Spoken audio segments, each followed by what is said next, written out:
Hi guys, good afternoon. So இதயம் serial review பார்த்துடலாமா?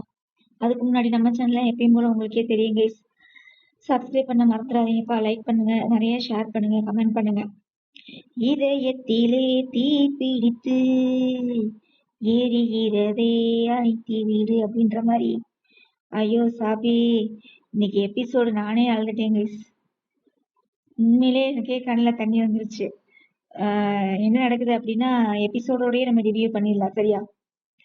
So இந்த குழந்தை தியாவும் அந்த குட்டி பையனும் சண்டை போட்டு இருப்பாங்கல்ல, ஆதியும்.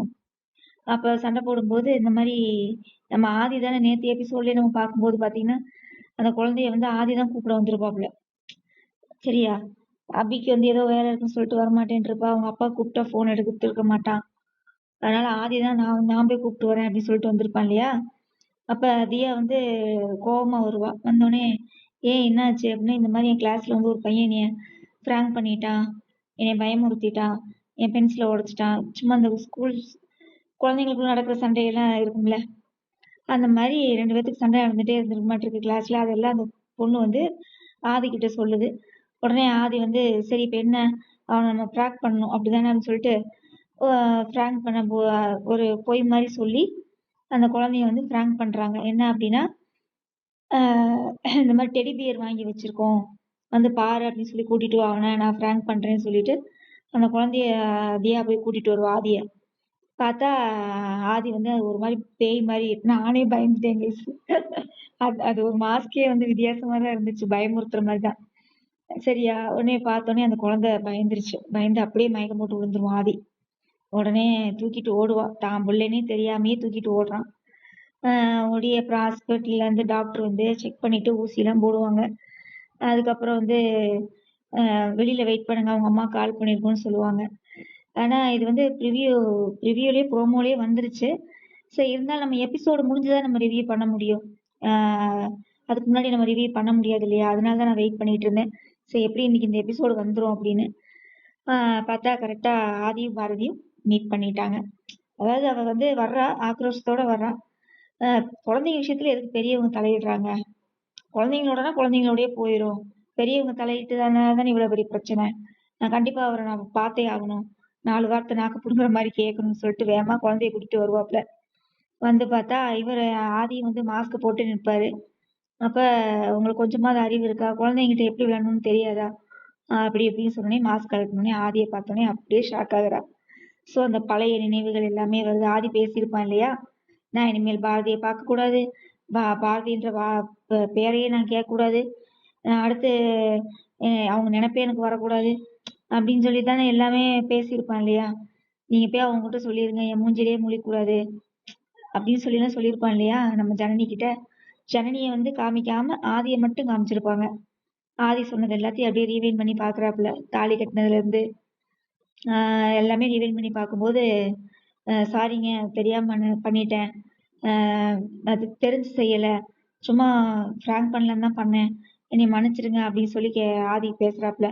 உடனே அங்க வாட்ச்மேன் அண்ணனும் ஆமாங்க, அவர் ரொம்ப பயந்துட்டாரு, குழந்தைய கூட்டிட்டு தூக்கிட்டு அவர் தான் ஓடினாரு அப்படின்லாம் சொல்றாங்க. சொன்ன உடனே சாரிங்க அப்படின்னா, ஒரு தப்பு செஞ்சுட்டு மன்னிப்பு கேட்டா சரியாயிருமா அப்படின்னு சொல்லி பாரதி கேக்குறாங்க. அதுக்கப்புறம் அவங்க நிறைய பாயிண்ட்ஸ் சொல்றாங்க பாரதி.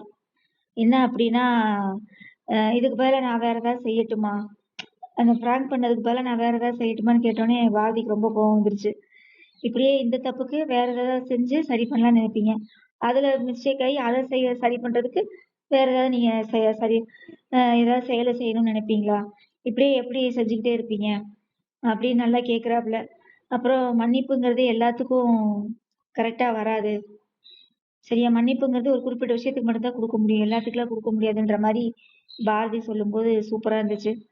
அந்த குழந்தையும் பாத்தீங்கன்னா ரொம்ப, அவங்க குழந்தைகிட்டயும் சாரி கேக்குறாப்புல ஆதி. ஆனா அந்த குழந்தை வந்து திரும்பி கூட பார்க்கல அவங்க அப்பாவை, ஏன்னா அப்பான்னு தெரியாது இல்லையா?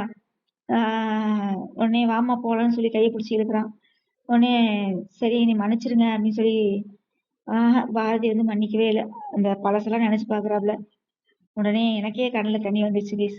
அந்த இதயத்திலே தீ பிடித்து அப்படின்ற ஒரு சாங் போட்டாங்க பாருங்க, அதாவது அந்த கார் கிட்ட போய் நின்று இப்படி பார்க்கும்போது எனக்கு அப்படியே என்ன சொல்றதுன்னே தெரியல, எப்படி இருக்காது கைஸ். ஒரு ரியலா நினைச்சு பாருங்களேன். ஒரு கட்டுன புருஷன், அ 5 வருஷம் ஏமாத்தி கையில குழந்தைய குடுத்துட்டு, அ அம்மா அம்மா அம்மாவ சாகடிச்ச ஒரே காரணத்துக்காக அம்மா சென்டிமெண்ட்ட வச்சு, நினைவலைகள அழிச்சு, ம். எவ்ளோ ஒரு கொடுமையான விஷயம் தெரியுமா ஒரு பொண்ணுக்கு? அப்பா சாமி! அப்படியே எனக்கே கண்ல தண்ணி வந்துருச்சு பாரதி அழுதத பார்த்து. அப்புறம் அந்த காருக்குள்ள உட்கார்ந்து அழுவாங்க பாருங்க. அதெல்லாம் செம! நல்ல சூப்பரா நடிச்சிருக்காங்க. எக்ஸலன்ட். அப்படியே அந்த கொஞ்சுவாரு இல்லையா? கருப்பட்டி அல்வா பண்ணும்போது கொஞ்சுவாரு இல்லையா? அந்த சீன்லாம் நெனச்சு பார்க்குறாங்க. பார்த்துட்டு அழுகுறாங்க. அழுதுட்டு அப்படியே கார்ல ஏறி போயிடுறாங்க. இவரு அப்படியே நிக்கிறாரு. ஆனா எனக்கு ஒரு டவுட் கைஸ். அவ கார்ல வந்து இறங்குவாள்ல பாரதி, ஸ்கூல்ல வந்து இறங்குவாள்ல, அப்ப வந்து ஹார்ட் துடிச்சது. அதுக்கப்புறம் அவ கிட்ட வரையில ஹார்ட் துடிக்கலையா? ம். கிட்ட வருவாள்ல, குழந்தைய கூட்டிட்டு கிட்ட வருவாள்ல, அப்ப ஹார்ட் துடிக்கலையா? 1. 2வது வந்து பார்த்தீங்கன்னா, தான் குழந்தைன்னே தெரியாம அந்த குழந்தைய வந்து பிராங்க் பண்ணி, மயக்கம் போட வச்சு, என்ன அது இதெல்லாம்? யா சாமி! ஆனா பாரதி வந்து ஒரு தெளிவா தான் இருக்கிறாங்கன்னு நெனைக்கிறேன். ஒரு முடிவோட தான் இருக்கிறாங்க. இனிமேலு என் வாழ்க்கையில அஹ ஆமா. இனிமேலு என் குழந்தை விஷயத்துல நீங்க விளையாடாதீங்க. அப்படின்னு சொல்லிட்டு போவாங்க இல்லையா?